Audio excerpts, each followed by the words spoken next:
મહિલાઓની મદદ માટે બનાવેલી છે. જેમ કે આપણા રાજ્યની કે અન્ય રાજ્યની કોઈ પણ પીડિત મહિલા 14 વર્ષથી ઉપરની બાળકી હોય ને એને પણ 181 ફોન કરી અને મદદ માંગી શકે. આપણે શું કરવાનું છે મદદ માટે? 181 પણ નંબર છે ને, જો અમારો 181 એટલે એમાં તમારે ફોન કરવાનો. કોના દ્વારા હેરાનગતિ છે એ તમારે જણાવવાની. પોતાનું નામ, સરનામું, કોણ તમને હેરાન કરે છે એ તમે ત્યાં લખાવશો એટલે શું કે એ લોકો અમને જાણ કરશે એટલે અમે નજીકના પોલીસ સ્ટેશનમાંથી બને એટલી જલ્દીથી જલ્દી તમારી મદદ માટે અમે ત્યાં આગળ આવશું. આમાં કેવા પ્રકારના કેસ કરી શકો તમે?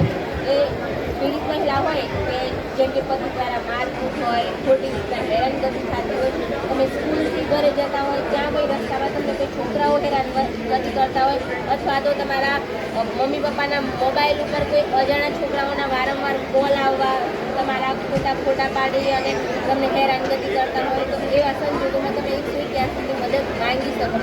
આપણો પહેલો હોય તો શું છે કે આપણે કોઈને પોલીસ સ્ટેશનમાં જેલમાં પૂરી દેતા નથી.